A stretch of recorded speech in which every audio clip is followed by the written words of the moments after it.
nos pieds. Tu m'as sauvé,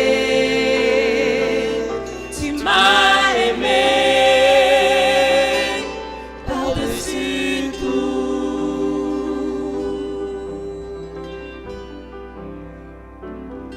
Au-dessus des puissances, au-dessus des rois, au-dessus de la nature et de la création, au-dessus de tous les plans des hommes sages,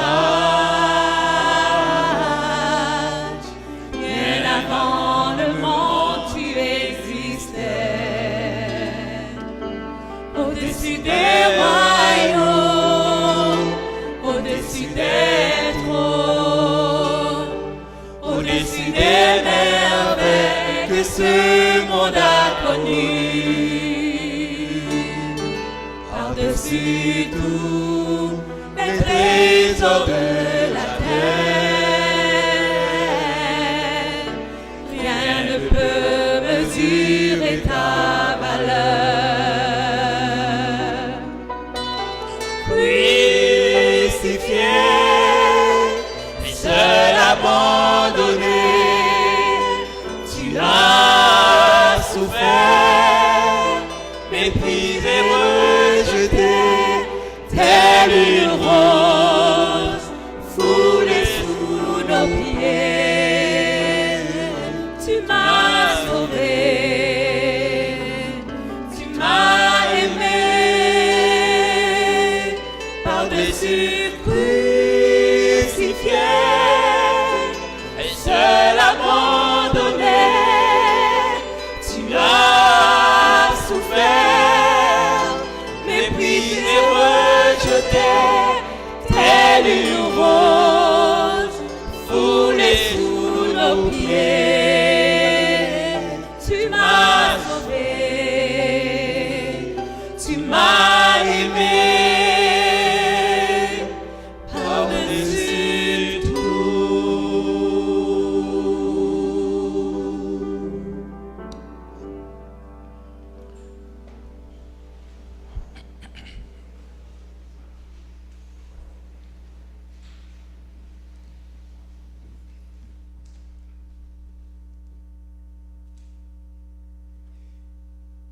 Mesdames, Messieurs, chers amis, chers frères et sœurs, bonsoir. Bonsoir, frères et sœurs. Nous sommes contents d'être ensemble. Nous voulons toujours garder les bonnes habitudes et parler encore de vers Jésus. Et tous les amis, tous les invités qui viennent ici pour la première fois, les huissiers au devant vont leur remettre un vers Jésus. C'est un ouvrage d'une importance capitale pour nous, parce que l'Apocalypse nous révèle Jésus. Et puisque cet ouvrage c'est vers Jésus, cet ouvrage nous conduit vers l'Apocalypse. N'oublie pas la carte de présence. Il n'y a aucun mystère dans la carte de présence. C'est juste pour nous faciliter de compter la quantité de visiteurs, d'amis qui nous ont fréquentés pendant la série de conférences. Ou bien, si c'est nécessaire, nous pouvons aussi vous visiter, prier avec vous. Et certainement, on peut avoir des surprises pour vous, des cadeaux, des présents, et les apporter même à la maison pour vous. Tout est possible. Maintenant, ceux qui sont présents assez souvent, on ne va pas donner un vers Jésus chaque fois qu'on vient ici, mais ils peuvent toujours souligner qu'ils sont présents, et les huissiers vont prendre note, et ça va nous faciliter aussi à compter la quantité de présence. Et certainement, on aura un Jésus-Christ à remettre à ceux qui ont 10 présences et une Bible à ceux qui ont 15 présences. Et nous avons toujours une Bible disponible pour 2 membres d'une famille ou d'une maison qui sont présents parmi nous. La Bible est toujours là quand il y a 2 membres d'une famille. Bien entendu, famille non adventiste quand même. Présents au milieu de nous, nous avons une Bible pour eux. Est-ce que c'est le cas ce soir? Nous avons 2 membres d'une famille? Non, on n'est pas encore arrivé là. J'espère que bientôt ça va se faire. Ce soir, je ne veux pas retourner avec la tragédie des siècles. Est-ce qu'il y a un invité, un ami, qui veut recevoir cette tragédie des siècles, qu'il se mette debout. Amen. Hein? C'est peut-être la meilleure façon de faire. Bienvenue parmi nous, et c'est un très bon ouvrage, cette tragédie des siècles.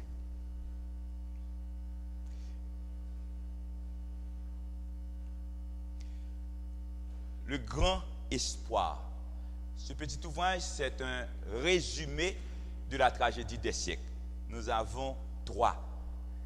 Et nous voulons remettre ça à 3 amis. Qu'il y a quelqu'un qui compte au moins 3 présences pendant la série. Cela veut dire qu'il est déjà venu au moins 3 fois. Bravo. Ce soir, ça va. Est-ce qu'il y a quelqu'un qui est venu ce soir pour la première fois? Ah, bravo. Ah, ok. Il y a un. Ok, c'est bien, c'est correct.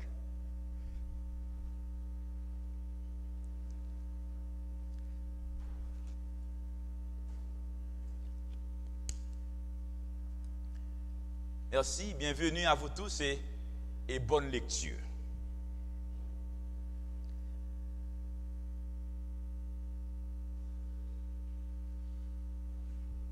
Nous prions le Seigneur.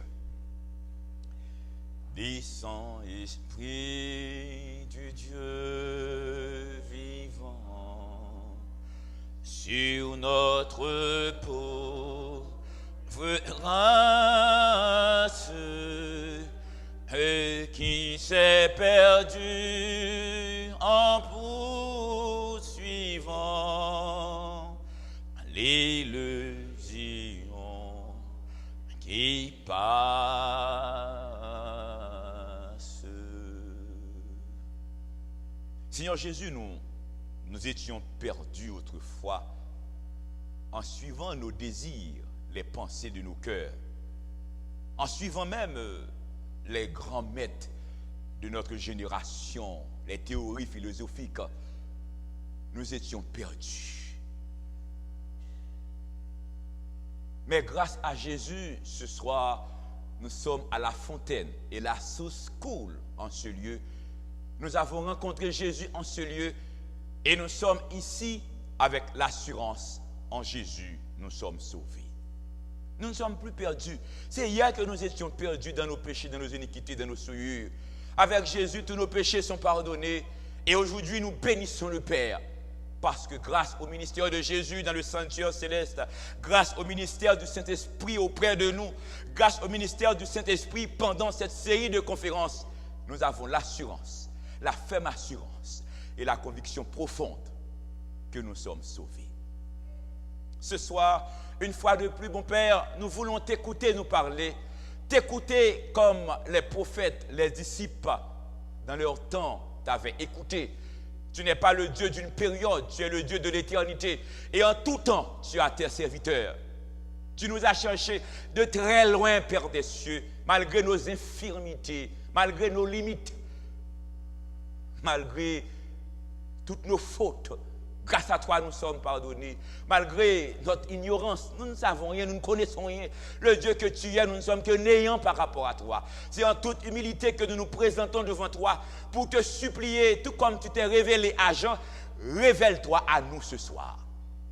Fais-nous la grâce, pauvres serviteurs, humbles serviteurs, de répéter après toi, comme Ézéchiel, comme Moïse. Fais-nous la grâce de t'écouter. Et chacun de tes enfants ici présents ce soir, dans leur relation intime avec toi, ont la possibilité de t'écouter personnellement. Ils vont t'écouter par mon intermédiaire, si tu le veux. Mais je réclame de toi une grâce spéciale, c'est-à-dire la grâce pour ceux qui te cherchent de t'écouter directement parce que tu es le Dieu qui parle. Et dans le fort intérieur de l'homme, tu parles très fort.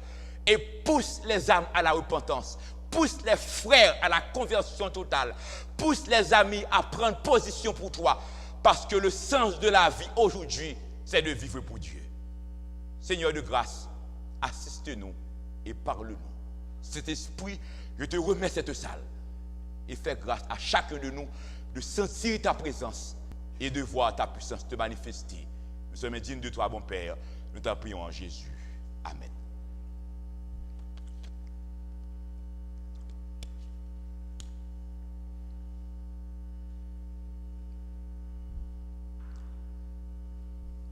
le petit livre ouvert.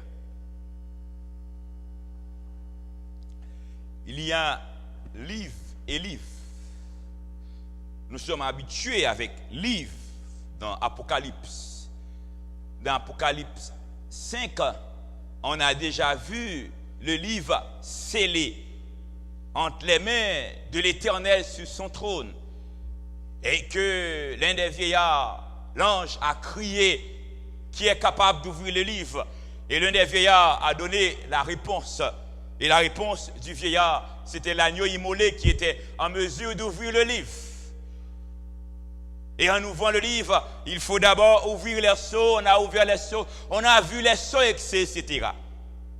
Et ce livre, le livre d'Apocalypse 5, écrit des choses qui doivent arriver bientôt. On a vu des choses qui sont déjà arrivées et d'autres qui vont encore arriver.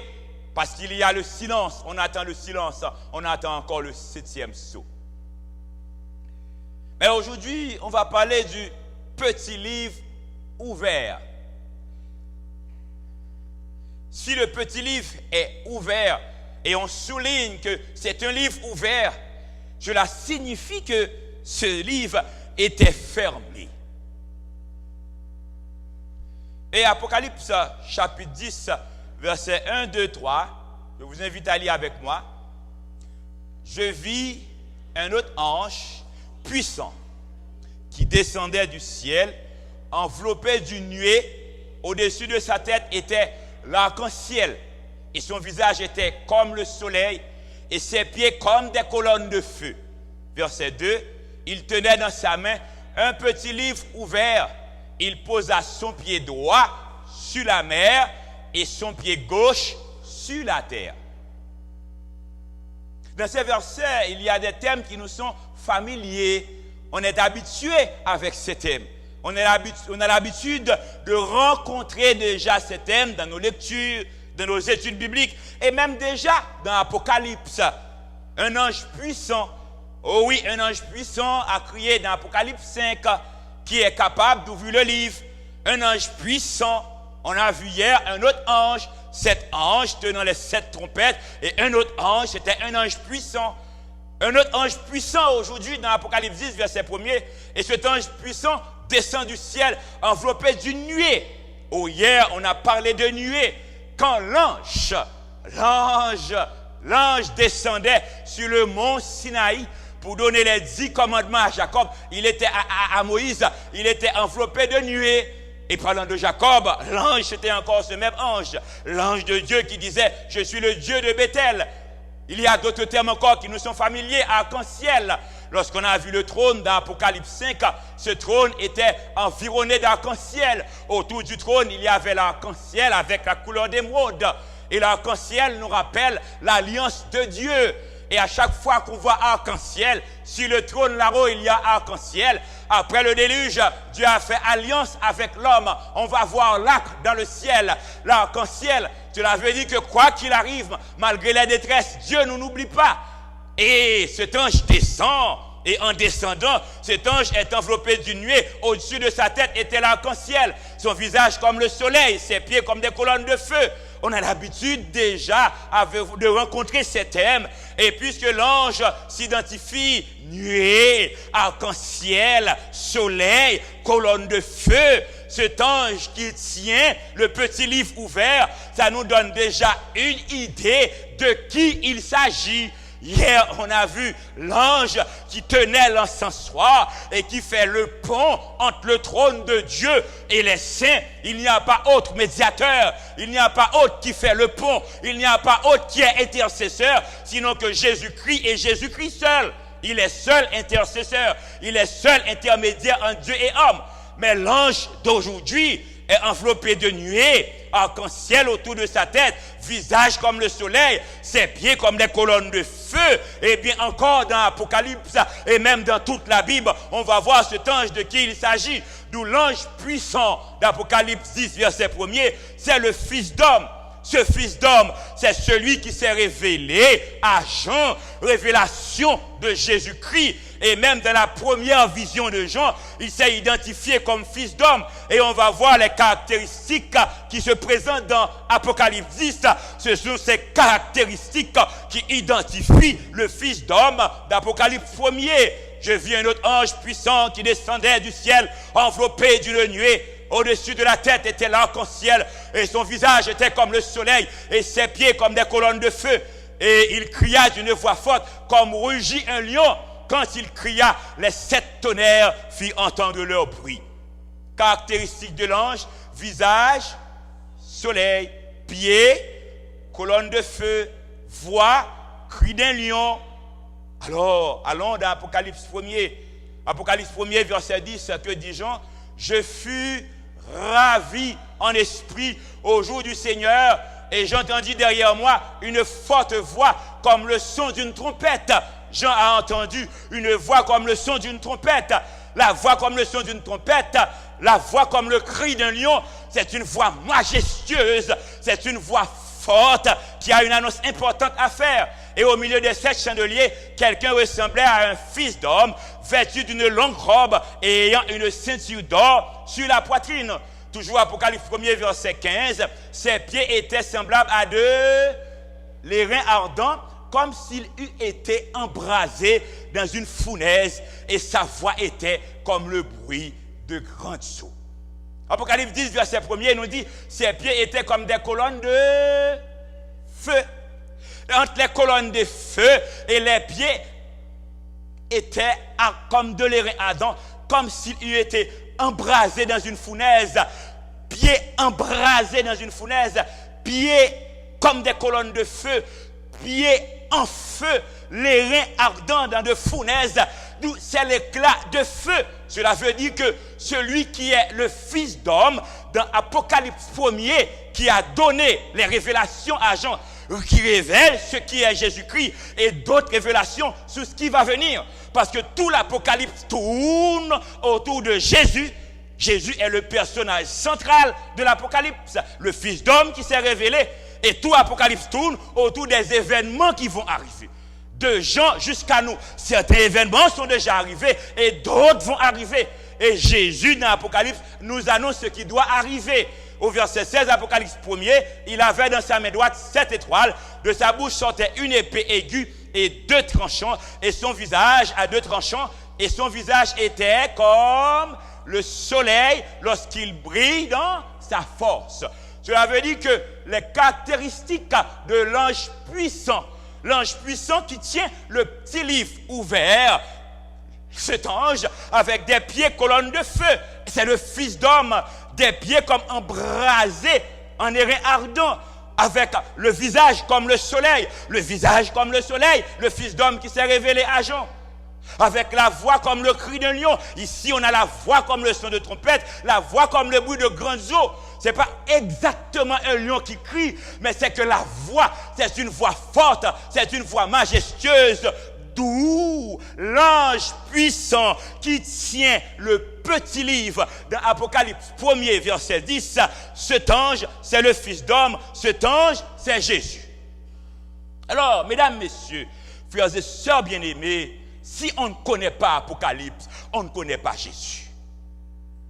Le Jésus qui est révélé dans les évangiles, c'est très bien. Nous aimons ce Jésus nous sauve. Et chers amis, chers invités, lorsqu'on accepte ce Jésus, lorsqu'on a contact avec ce Jésus, lorsqu'on accepte qu'il est mort pour nous sur la croix, on accepte son sang, il n'y a pas de doute, nous sommes déjà sauvés. En Jésus, nous sommes sauvés. Mais maintenant, aujourd'hui, nous vivons des moments difficiles. Et il y a des moments difficiles qui sont pour l'avenir. On a peur des temps apocalyptiques. Mais révélation pour aujourd'hui, un nouveau regard sur l'Apocalypse. Nous n'avons pas à avoir peur de l'Apocalypse. Parce que le maître de l'Apocalypse, c'est Jésus. Et les révélations qui se font dans l'Apocalypse, ces révélations nous apportent espérance, joie, paix et bonheur, parce que les révélations de l'Apocalypse nous disent que les enfants de Dieu, en Jésus, ce Jésus victorieux, ils ont déjà la victoire. Les Juifs attendaient un Jésus victorieux, mais ils n'ont pas eu ce Jésus victorieux. Le match se joue à demi-temps.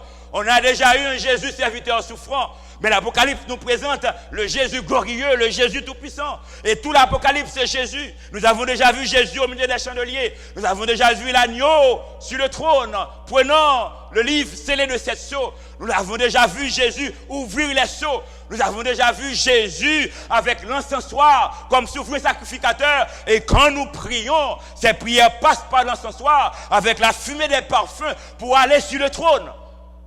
Et nos prières ne sont pas suffisamment dignes pour arriver vers Dieu.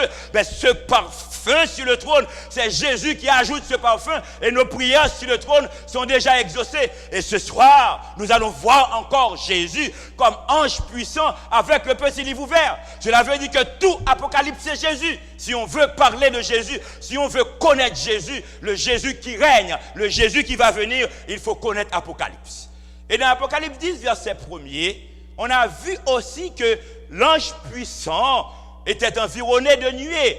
Mais la parole de Dieu est claire concernant Jésus venant sur les nuées. Le retour de Jésus, Jésus va venir sur les nuées. Apocalypse 10, verset 1er, je vis un ange puissant qui descendait du ciel, enveloppé d'une nuée. Et Apocalypse 1er, verset 7, lisons ensemble. Voici, il vient avec les nuées et tout œil le verra, même ceux qui l'ont percé, et toutes les tribus de la terre se lamenteront à cause de lui. L'ange puissant était environné de nuées. Jésus vient avec les nuées. Matthieu 24, verset 30, lisons ensemble. Alors, le signe de Fils de l'homme paraîtra dans le ciel. Toutes les tribus de la terre se lamenteront et elles verront le Fils de l'homme venant sur les nuées du ciel avec puissance et une grande gloire. D'où Jésus qui va venir sur les nuées, c'est un Jésus qui va venir avec puissance et grande gloire. Et l'ange d'Apocalypse 1er, verset 10, on l'a vu environné des nuées avec le petit livre ouvert entre ses mains. Et Daniel aussi, parlant de Fils d'homme, prophétise sur Jésus devant venir dans sa gloire. Daniel 7, verset 13, nous lisons ensemble. Je regardais pendant mes visions nocturnes, et voici, sur les nuées des cieux, arriva quelqu'un de semblable à un fils d'homme. Tout cela veut dire les caractéristiques de l'ange puissant qui tient le petit livre ouvert, ce sont les caractéristiques de Jésus, du Fils d'homme, soit dans Apocalypse, soit dans les évangiles, soit dans Daniel, et encore Daniel, vision pour vision. Jean a eu des visions et Daniel a eu des visions. Et les visions de Daniel vont se rencontrer avec les visions de Jean. Et les deux vont nous présenter cet ange puissant, environné de nuées, avec le petit livre ouvert. Ce petit livre qui est ouvert sous-entend à un certain moment que ce petit livre a été fermé. Message du petit livre. Il y a un message dans le petit livre. Et quel message ce petit livre apporte, soit pour les chrétiens du temps de Jean, et particulièrement pour nous aujourd'hui, parce que nous étudions Apocalypse, révélation pour aujourd'hui, un nouveau regard.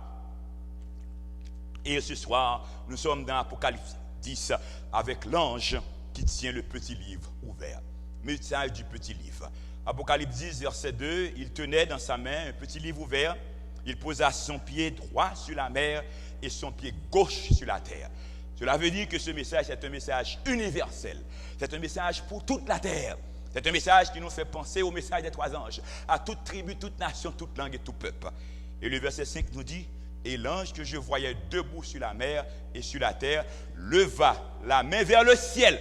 Et puisque la main est levée, on va faire une déclaration. On va jurer peut-être. On va donner un message. Et quel est le message? Le verset 6, et jura par celui qui vit au siècle des siècles, qui a créé le ciel et les choses qui y sont, la terre et les choses qui y sont, et la mer et les choses qui y sont, qu'il n'y aurait plus de temps. L'ange jura. Il jura au nom de l'Éternel, le Dieu créateur, maître du ciel et de la terre. Et non seulement l'ange a juré, mais en jurant, il a donné le message. Quel est le message du petit livre? C'est qu'il n'y aurait plus de temps. Oh oui, c'est fini le temps. Le temps est accompli. Mais de quel temps qu'il s'agit? Pour comprendre ce temps, il faut retourner encore dans Daniel. Parce que l'Apocalypse nous présente un livre ouvert. Mais dans Daniel, nous allons voir un livre scellé. Et quel rapport y a-t-il entre ce livre ouvert, entre les mains de l'ange puissant et le livre scellé que Daniel avait? Parce que Daniel devait tenir scellé ses prophéties. Petit livre ouvert égale prophétie de Daniel. Le petit livre d'Apocalypse, chapitre 10, et le verset 1er, ouvert. Comment est le petit livre dans Apocalypse 10, verset 1er? Il y a le petit livre ouvert. Et le message dit qu'il n'y aurait plus de temps. Eh bien, ce petit livre ouvert est égal aux prophéties de Daniel. Nous n'allons pas dire pour dire. Nous n'enseignons pas nos opinions. Nous allons dans Daniel et nous allons comparer les études entre ce qui a été dit dans Daniel et ce qui est dit dans Apocalypse pour comprendre vraiment est-ce que le message de ce petit livre, ce sont les prophéties de Daniel. Et lorsqu'il dit qu'il n'y a plus de temps, de quel temps qu'il s'agit? Parce que Daniel parle beaucoup de temps. Et les temps de Daniel, ce sont les temps qui doivent accomplir. Est-ce que les temps des prophéties de Daniel, ce ne sont pas des temps qui sont terminés? Et puisque les temps des prophéties de Daniel sont terminés, maintenant, il faut faire attention. Ce sont ces points-là qu'on va développer dans les versets qui vont suivre. Daniel chapitre 12, verset 5-7. Et je vous invite à lire avec moi comme d'habitude. Daniel 12, verset 5. Qu'est-ce qui est dit? Et moi, Daniel, je regardais et voici deux autres hommes se tenaient debout. L'un en deçà du bord du fleuve et l'autre au-delà du bord du fleuve. L'un d'eux dit à l'homme vêtu de lin qui se tenait au-dessus des eaux du fleuve, quand sera la fin de ces prodiges? Ces deux hommes qui se tiennent debout, là encore, nous rappellent l'ange avec un pied sur la mer et un pied sur la terre. Les deux hommes, un au-delà du bord du fleuve, l'autre au-delà du bord du fleuve. Et l'un d'eux dit, quand sera la fin de ces choses? Là encore, il est question de temps. N'oubliez pas que Apocalypse 10 nous a dit qu'il n'y aurait plus de temps. Mais dans Daniel, là encore, on pose la question sur le temps. On demande c'est quand sera la fin des prodiges. Mais c'est quand? Au verset 7, nous lisons ensemble. Et j'entendis l'homme vêtu de lin qui se tenait au-dessus des eaux du fleuve. Il leva vers les cieux sa main droite et sa main gauche. Et il jura par celui qui vit éternellement que ce sera dans un temps, des temps et la moitié de temps, et que toutes ces choses finiront quand la force du peuple saint sera entièrement brisée. Question posée dans Daniel, réponse trouvée dans l'Apocalypse. Et encore l'homme vêtu de fin lin, on peut le comparer avec l'ange, car cet homme vêtu de fin lin jura par celui qui vit éternellement. Eh bien, lorsqu'on jure par celui qui vit éternellement, et l'ange a juré par celui qui a créé les cieux, la terre, la mer, et qui règne éternellement. Et l'ange a donné la réponse.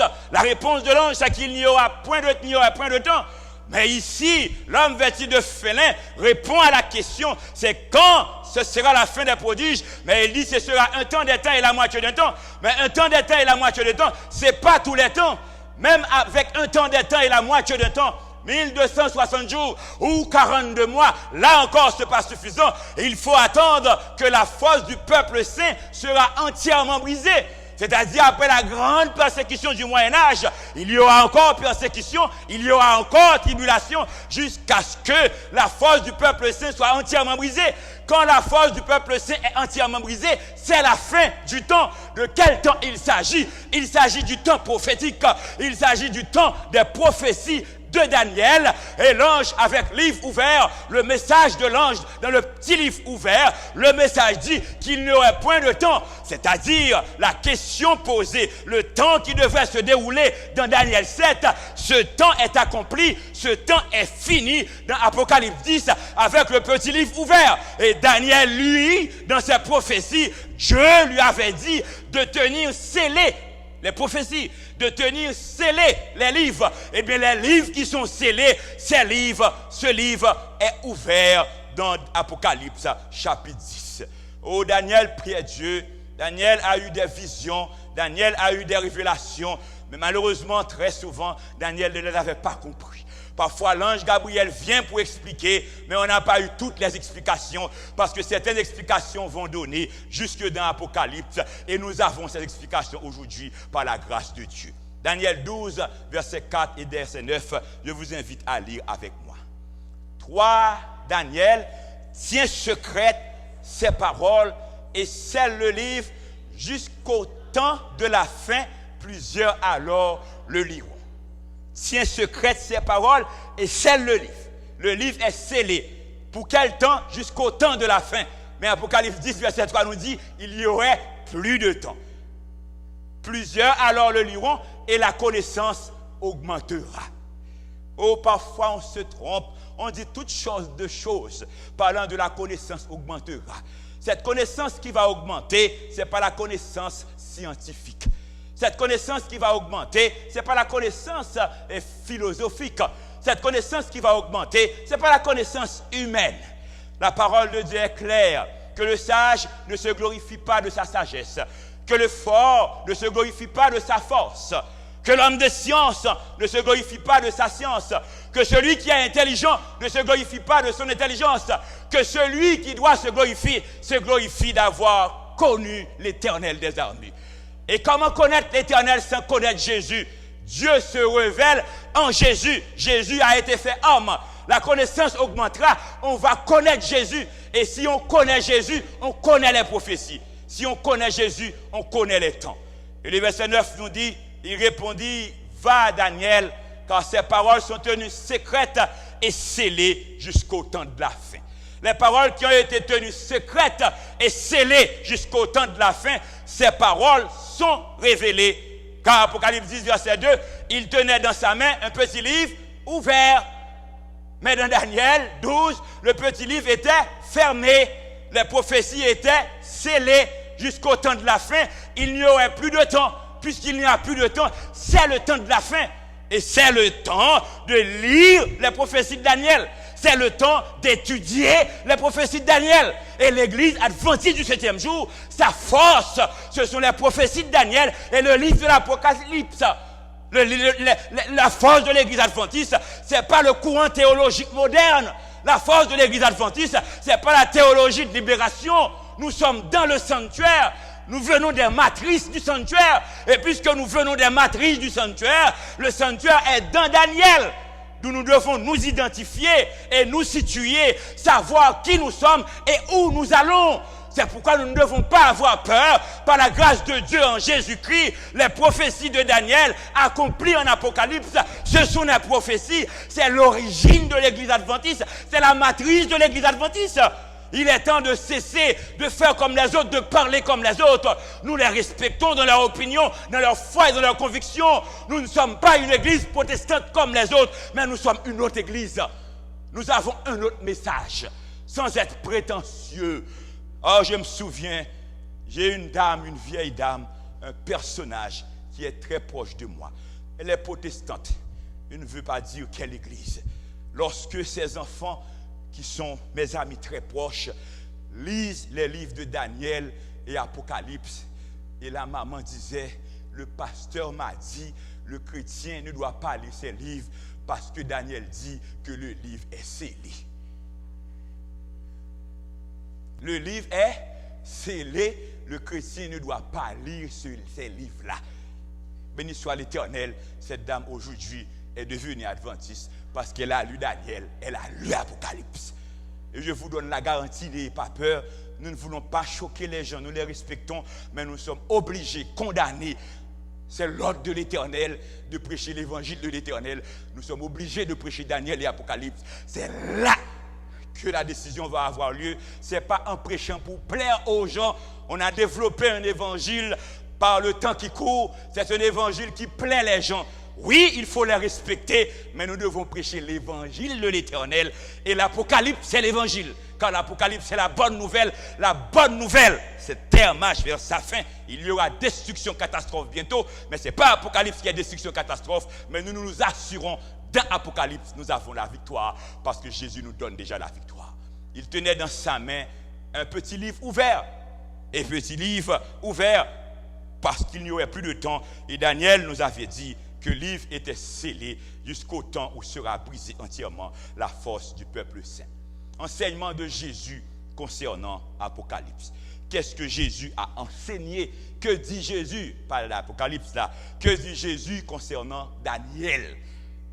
Qu'est-ce que Jésus a dit concernant Daniel? Comment devons-nous nous comporter par rapport au livre de Daniel?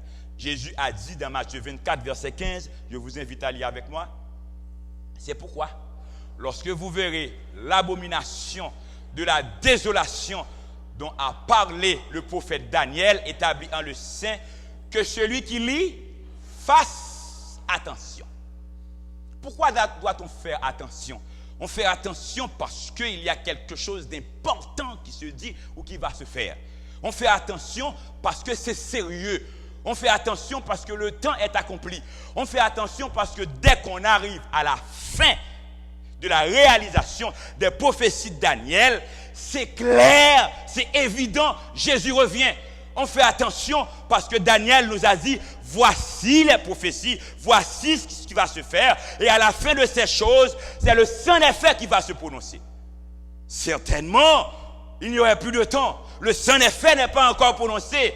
Il faut rentrer dans les livres de Daniel parce que Jésus nous dit de faire attention. Comment faire attention? Comment savoir quoi faire pour faire attention? C'est aller dans les prophéties de Daniel. Et quand nous maîtrisons les prophéties de Daniel et quand nous réalisons que le livre est ouvert, mesdames, messieurs, chers invités, chers frères et sœurs, c'est fini le temps de jouer. On a trop joué pendant trop longtemps. Ce qui arrivera du temps de Noé va arriver. Ce qui est arrivé à Sodome va arriver. Ce monde va être détruit. Nous ne pouvons pas être là et vivre comme les autres. Parce que nous avons une Bible en main. Nous avons Daniel en main. Nous avons Apocalypse en main. Nous connaissons l'histoire, l'avenir de notre planète. Nous ne pouvons pas rester là et écouter les autres qui parlent et qui disent des choses qui sont fausses. La vérité, c'est ce qui est enseigné là. Ce qui est enseigné là, c'est qu'il n'y aurait plus de temps. D'où ce temps, c'est un temps sérieux. Nous devons faire attention, prendre notre vie au sérieux, prendre notre vie spirituelle. Je le répète toujours, le sens de la vie est d'abord spirituel. Jésus nous met en garde pour nous dire de faire attention. Chers amis, faire attention. Frères et sœurs, il faut faire attention.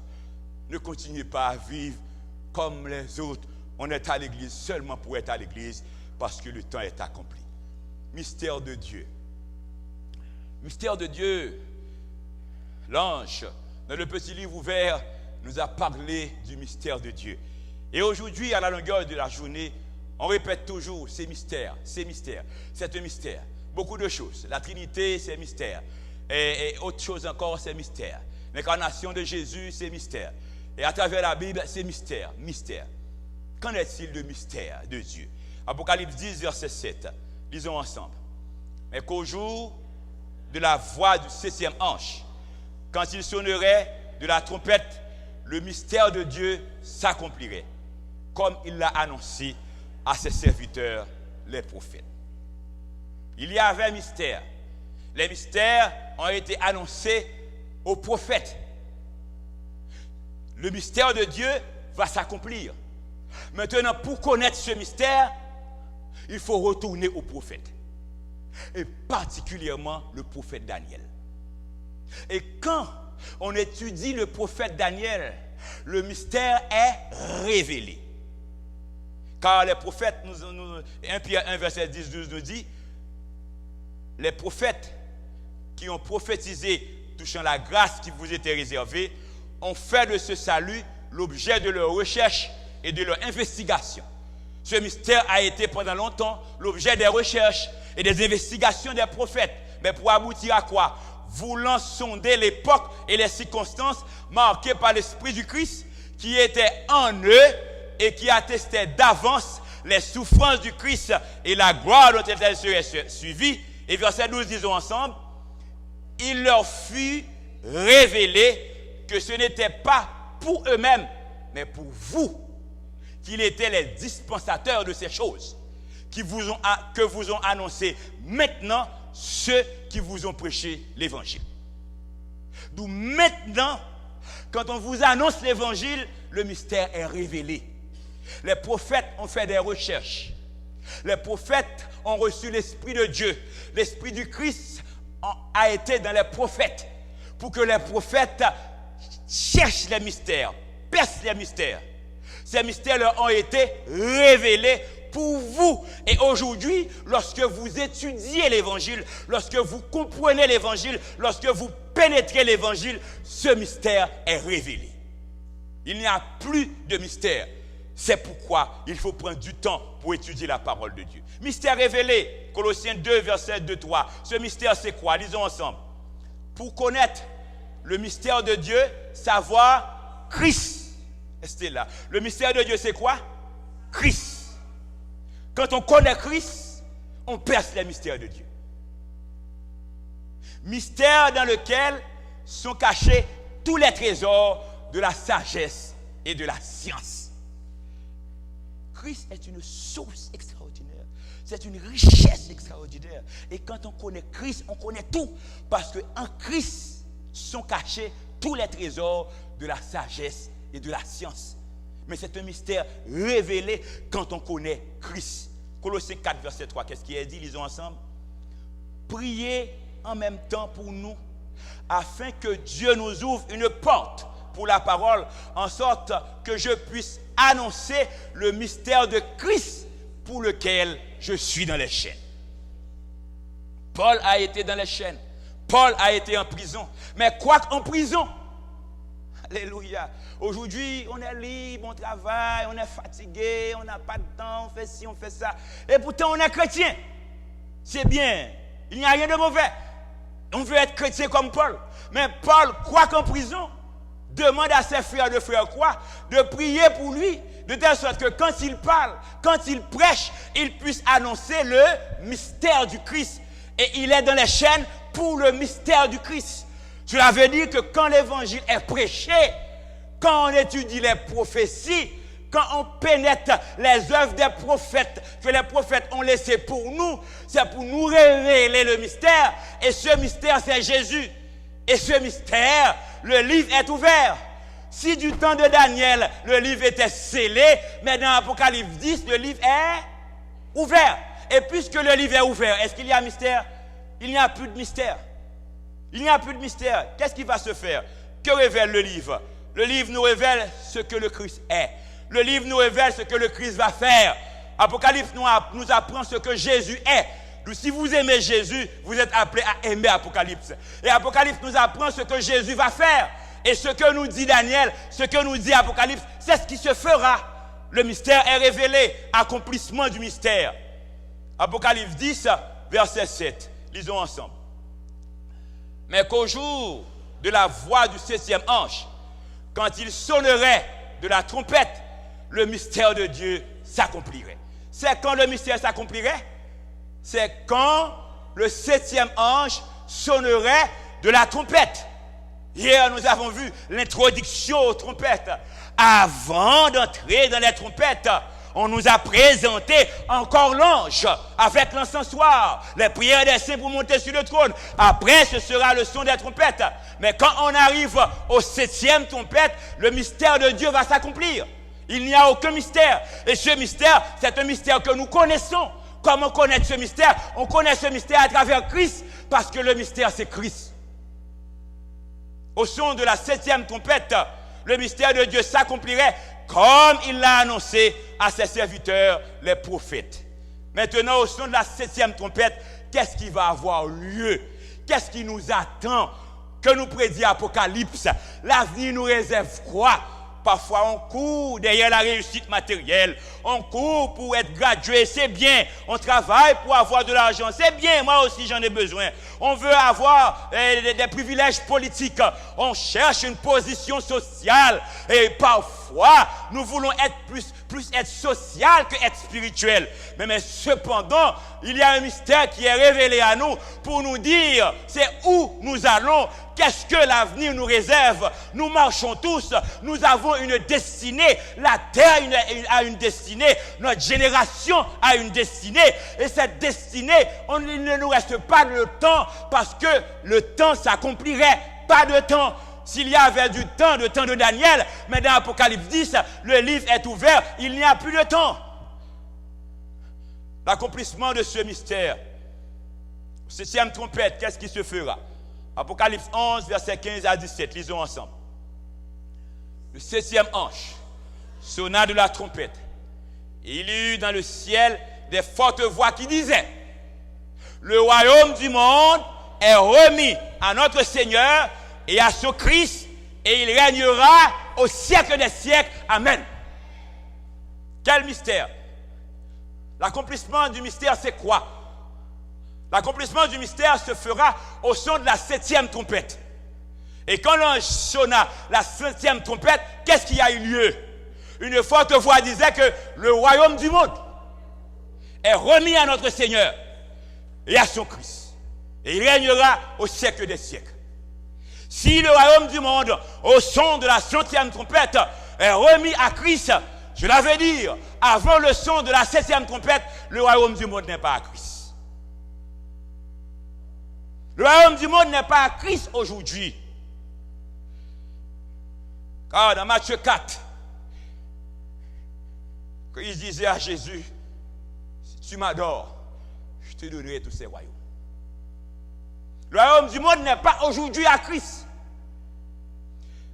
Car lors de son arrestation, Christ disait à ses disciples: si mon royaume était de ce monde, à ses bourreaux aussi, si mon royaume était de ce monde, qu'est-ce qui arriverait?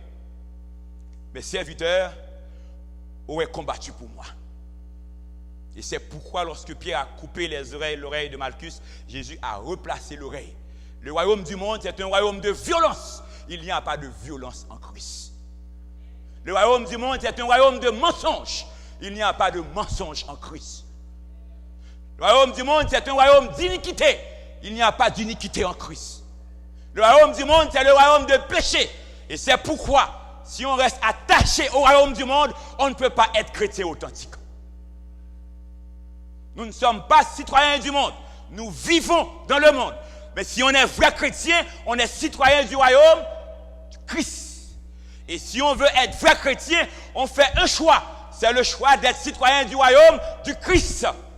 À tous les niveaux, vous et moi, membres d'église, dirigeants, si nous voulons plaire au monde, nous ne pouvons pas plaire au Christ. Le mystère, c'est que le royaume du monde sera remis à Christ et à son Seigneur. Mais aujourd'hui, le royaume du monde n'est pas à Christ. C'est pourquoi il faut faire attention et voûter les courants du monde. N'aimez point le monde, ni les choses qui sont dans le monde. Si quelqu'un aime le monde, l'amour du Christ n'est point en lui.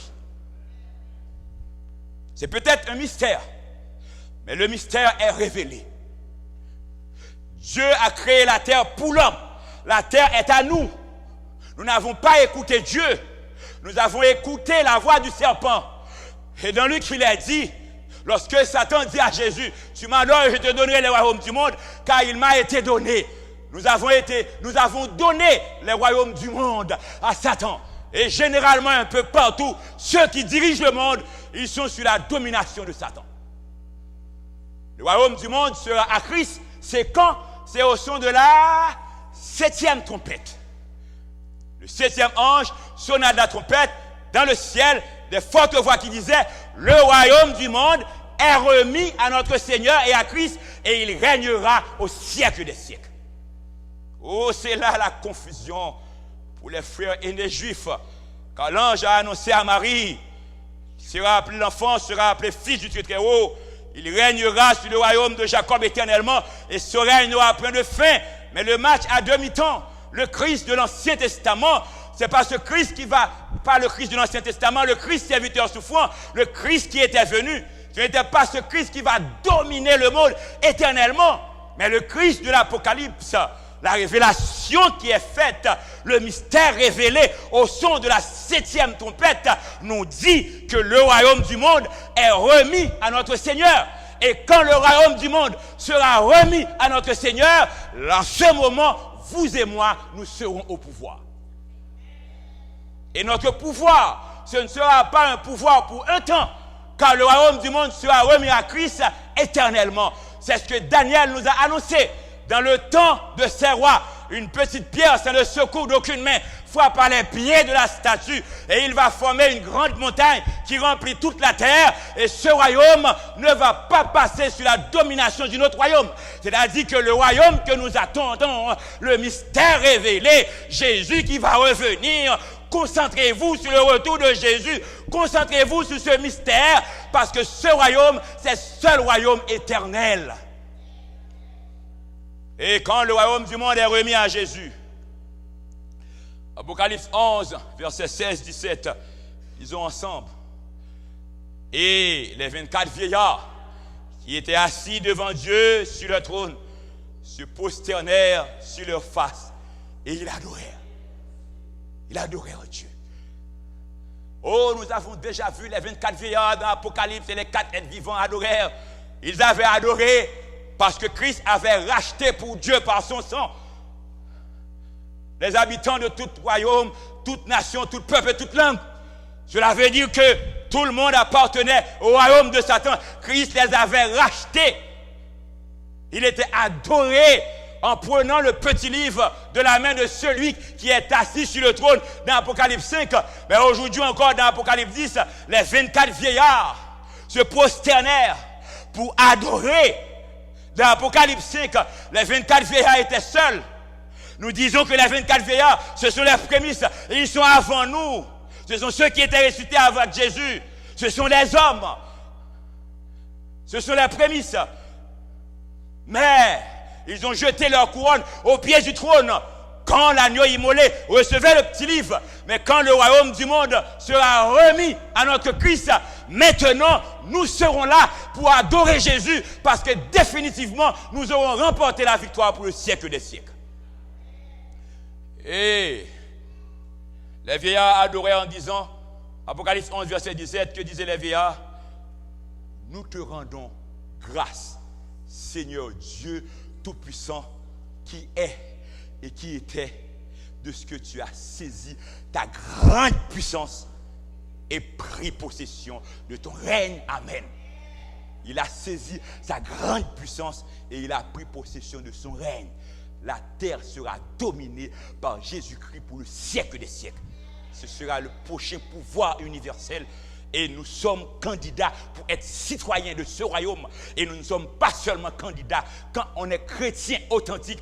Aujourd'hui, déjà, en Jésus-Christ, nous sommes citoyens de ce royaume. Et Daniel encore le dit. Daniel 7, verset 14. Regarde ce qu'a dit Daniel. C'est pourquoi le petit livre est ouvert. Les mystères sont révélés. Il n'y a plus de temps. Le temps prophétique est accompli. Ce n'est pas l'heure de jouer. Ce n'est pas l'heure des chicanes. Ce n'est pas l'heure des zizanies. Ce n'est pas l'heure d'hésiter. Ce n'est pas l'heure d'être confus. C'est l'heure de prendre une position, de prendre position pour Jésus. Parce que le temps prophétique est accompli. Le saint des faits va être prononcé. Le royaume va être remis à Jésus. Si vous n'êtes pas à Jésus, ou pas la donne. Je ne vous dis pas si vous n'êtes pas adventiste. Je ne vous dis pas si vous n'êtes pas de telle religion. Mais je vous demande dans l'Apocalypse de rencontrer Jésus dans l'Apocalypse, de connecter avec ce Jésus. Parce qu'en Jésus, parti sur le cheval blanc en vainqueur lors du premier saut, en Jésus, vous êtes déjà citoyen de ce royaume qui va s'établir. Et Daniel nous dit, Daniel 7, versets 14 et 27, on lui donna, disons ensemble, la domination, la gloire et le règne, et tous les peuples, les nations, et les hommes de toute langue le servirent. Sa domination est une domination éternelle qui ne passera point et son règne ne sera jamais détruit. C'est quand cela arrivera, au son de la 7e trompette, les vieillards crient, le royaume du monde est remis à Christ et Christ aura un règne éternel et son règne ne sera jamais détruit. Mais ce royaume qui est remis, voici ce que Daniel nous dit au verset 27. Au verset 27, Daniel nous dit, lisons ensemble, le règne, la domination et la grandeur de tous les royaumes qui sont sous les cieux seront donnés au peuple des saints du Très-Haut. Amen. Maintenant, le peuple des saints du Très-Haut, c'est qui? Hello! Le peuple des saints du Très-Haut, c'est qui? C'est nous! C'est vous et moi! Ce sont ceux qui ont en Jésus, qui sont en Jésus. Ce sont ceux qui réalisent qu'il n'y a plus de mystère. Il n'y a plus de mystère. Le monde marche vers sa fin. Toutes les promesses politiques sont fausses. Toutes les promesses des hommes sont fausses. Toutes les guerres ne vont donner aucun résultat. C'est la dernière grande guerre qui va avoir lieu. La 7e trompette va sonner et le royaume du monde sera remis à Jésus. Et les serviteurs de Jésus, les saints du Très-Haut, oh quel privilège pour les saints. Béni soit l'Éternel. En Jésus, avec les commandements de Dieu, nous sommes saints. Si quelqu'un rejette les commandements de Dieu, à Dieu le plaise, que le Seigneur lui fasse grâce.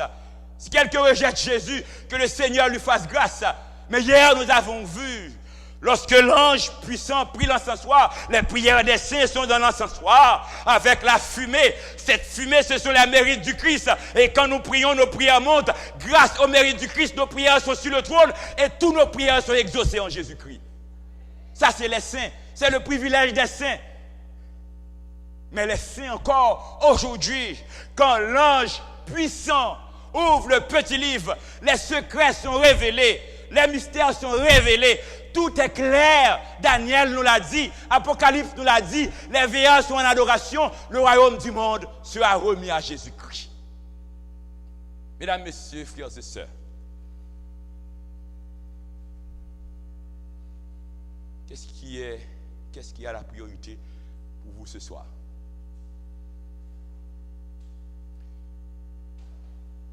Réussir la vie sur cette terre, en bonne santé, travail, position politique, sociale.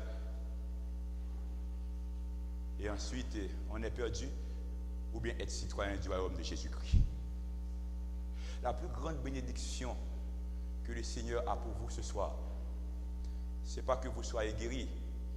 Les autres qui ne sont pas chrétiens, quand ils sont malades, ils peuvent être guéris aussi. Parce que Dieu veut qu'ils soient guéris. Ce n'est pas avoir un travail, avoir une voiture, avoir une maison, réussir toutes vos demandes ici. Mais mesdames, messieurs, frères et sœurs, notre priorité ce soir, pour vous et pour moi, c'est que quand l'ange sonnera la 7e trompette, les veilleurs crient que le royaume du monde est remis à Jésus. Et tous les saints auront la domination dans ce royaume, que vous et moi nous soyons là. Est-ce que vous voulez être citoyen de ce royaume?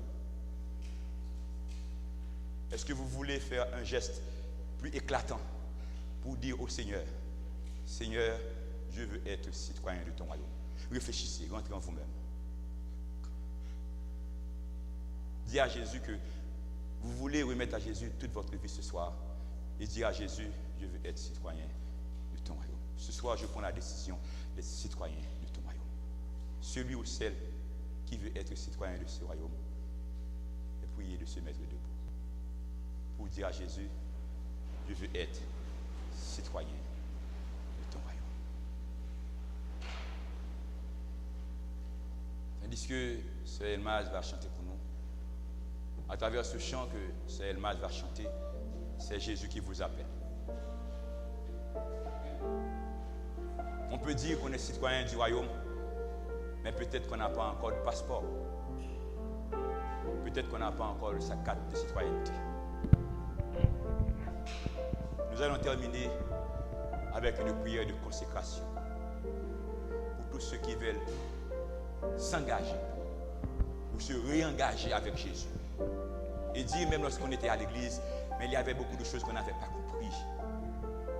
On ne s'était pas rendu compte que le temps prophétique est accompli, c'est vraiment la fin. Et le royaume du monde sera remis à Jésus en ce temps, au temps où nous sommes. À n'importe quel moment de la durée, c'est la fin. Et si on veut se consacrer à Jésus, se consacrer, dire à Jésus, si mon nom a été déjà écrit dans ta liste comme citoyen du royaume, je t'en supplie de réécrire encore à nouveau. Et si ce n'était pas encore écrit, d'écrire mon nom ce soir comme citoyen de ce royaume. Et tous ceux qui veulent participer à cette prière, tandis que Sœur Elmaz va chanter, j'aimerais bien les inviter de me rejoindre. Le pasteur Yud qui est avec nous va prier pour nous. Tous ceux qui veulent s'inscrire comme citoyens de ce royaume, ils sont priés de s'avancer. Et Sœur Elmaz va chanter.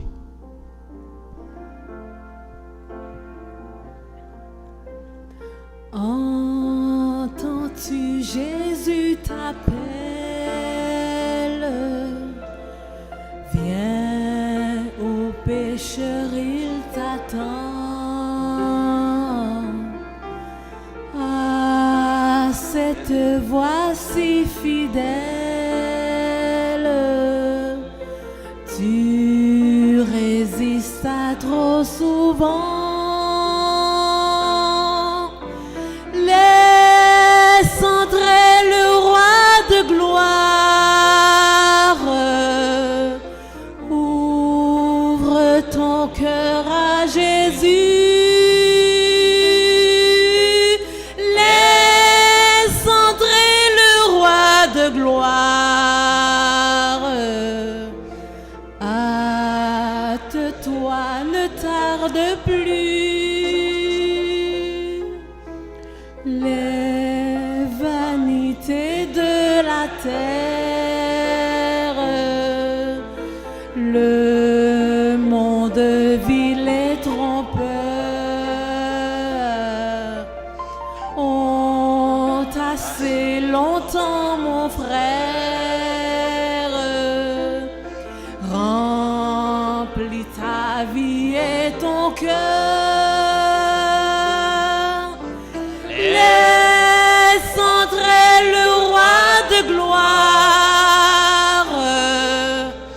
Ouvre ton cœur à Jésus. Laisse entrer le roi de gloire. Hâte-toi, ne tarde plus. Avant de chanter les deux dernières strophes, le Saint-Esprit me demande de m'adresser à une personne bien spéciale. Si pendant le chant, pendant le message, ou bien avec cet appel, on n'a rien ressenti, on n'a pas senti un désir de s'approcher de Dieu, on n'a pas une sensation du cœur qui brûle, c'est bien. On peut rester dans son siège et on va prier ensemble. Mais si dans votre fort intérieur, tu sens il y a une voix qui te dit de venir par devant pour cette prière, parce qu'il y aura une bénédiction spéciale dans cette prière. Si vous avez entendu cette voix, ne résistez pas. Ce n'est pas une voix ordinaire, c'est l'appel de Jésus. Et c'est Jésus qui te dit, il veut que tu sois citoyen de ce royaume. Et c'est pourquoi je demande à tous ceux, invités ou membres, qui en eux, au fond de leur être, au fond de leur âme, ont senti un feu qui brûle et qui ont une envie de venir, et pour une raison ou une autre, ils restent. Je leur demande de nous retrouver. Nous allons continuer à chanter. Pendant ce chant, avancez. Ne résistez pas à l'Esprit, ne résistez pas à Jésus. Ne dites pas non à Jésus, parce que par devant cette chair, ce soir, Jésus a une bénédiction spéciale pour toi. C'est de te sceller pour que tu sois citoyen de ce royaume. Et je t'invite ce soir à faire ce choix. Être citoyen du royaume qui est éternel. Soeur Elmas va continuer à chanter. Je vous invite à chanter. Je vous invite à avancer aussi si vous sentez le désir ou le besoin. Et Pasteur Youd va avancer pour prier pour nous. Une prière de consécration pour que tous, ensemble ce soir, nous soyons citoyens de ce royaume éternel. Ne résistez pas. Tu sens la voix t'appelle. Avancez, avancez. Si tu sens la voix t'appelle, avancez. Et Soeur Elmas continue. Jésus frappe, il frappe encore. Ouvre à ton libérateur. Et pour toi, luira l'aurore du véritable bonheur. Laisse entrer le roi de gloire.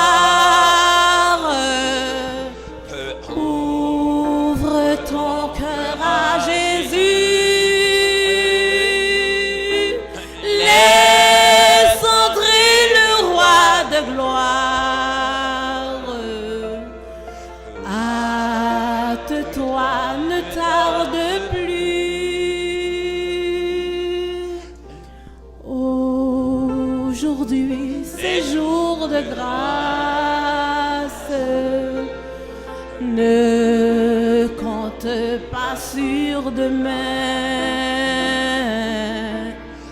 Pendant que ton sauveur passe, saisis sa puissante main.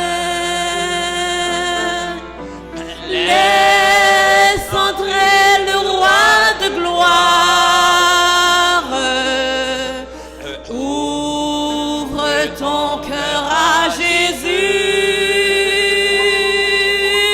Laisse entrer le roi de gloire. Hâte-toi, ne tarde plus.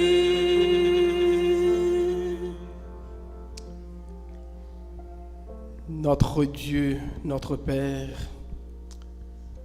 nous voulons te bénir, t'exalter, te glorifier en cet instant.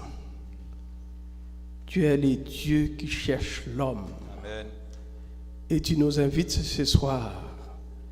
Tu veux entrer dans notre cœur pour transformer notre vie pour toujours et pour l'éternité. Tes enfants ont répondu à cet appel et nous sommes agenouillés devant toi. Tu es au milieu de nous. Seigneur Père Céleste, nous te demandons de nous toucher. Et très souvent, nous résistons parce que nous ne voulons pas te donner la place. Mais ce soir, nous voulons que tu prennes notre vie tout entière.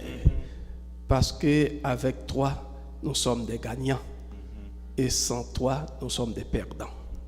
Seigneur Père Céleste, tu n'as pas menti pour ta première venue. Autant marqué dit ta parole que Jésus-Christ est venu pour sauver la race humaine. Effectivement, tu as fait une promesse que tu reviendras. Seigneur Père Céleste, les trompettes continuent à sonner. Et nous ne savons pas dans quelle trompette nous sommes. Mais quand la 7e trompette sonnera, tu reviendras. Et tu prendras avec toi vraiment tous les gens qui ont ouvert leur cœur pour te recevoir, Seigneur Père Céleste. Et nous allons t'adorer dans le ciel pendant 1000 ans. Et nous allons retourner sur la terre restaurée. Et nous allons vivre avec toi pour toujours et pour l'éternité. Seigneur Père Céleste, nous savons très bien que Satan cherche à nous influencer. Mais les saints anges sont là. Eh bien, ta puissance est beaucoup plus forte. Parce que tu vas saisir, tu es capable de saisir ta grande puissance pour pouvoir éliminer les mal et pour sauver tes enfants. Pendant qu'on te prie, Seigneur Père Céleste, on t'invite à venir chez nous, eh bien, à prendre possession de notre vie. Nous vivons encore dans ce bas monde. Tes enfants qui sont agenouillés devant toi, il y en a plusieurs qui sont malades et qui ne savent pas vraiment s'ils sont malades, Seigneur Père Céleste. Mais nous te demandons, puisque tu es au milieu de nous, nous te demandons de toucher les corps de tes enfants et qu'ils soient guéris. Ta puissance est encore puissante, vivante. Nous te demandons, nous voulons être touchés par toi ce soir. Non seulement la guérison physique, mais la guérison spirituelle. Parce que nous voulons rester à notre Seigneur Jésus-Christ pour toujours et pour l'éternité. Seigneur Père Céleste, bénis encore ta parole. Bénis ton serviteur qui a transmis cette parole. Tandis que nous allons retourner chez nous, eh bien, avec confiance que notre Dieu nous a bénis. Avec confiance que Dieu nous a guéris. Avec confiance vraiment que Dieu, nous avons ouvert notre cœur et notre Dieu rentre dans notre cœur et nous serons sauvés. Eh bien, Seigneur Père Céleste, nous sommes entre tes mains. Merci. Eh bien, prends soin des enfants qui sont là, prends soin des jeunes et bénis ces milieux, vraiment cet entourage de cette église, particulièrement tes enfants qui sont encore dans le monde. Eh bien, attire vraiment ces gens-là parce qu'il y a quand même, eh bien, cette source d'eau vive qui coule. C'est Léon à la fontaine. Bénis-nous, Seigneur Père Céleste. Prends soin de nous. Touche-nous. Nous te prions au nom de Jésus. Amen. Amen. Amen. Mesdames, Messieurs, le Seigneur vous bénisse. Bonne soirée, bonne rentrée à la maison. Notre rendez-vous, c'est pour vendredi soir. Et nous allons continuer avec Apocalypse, Révélation pour aujourd'hui. un nouveau regard sur l'Apocalypse. Bonne nuit, bonne rentrée à la maison. Je suis content de te voir ce soir. Comment vas-tu? Ça va bien? C'est Nadia, comment ça va? Tu es bien là? Content de te voir. Bonne soirée, bonne rentrée à la maison. Hey, c'est Jean là. Comment ça va? On est bien.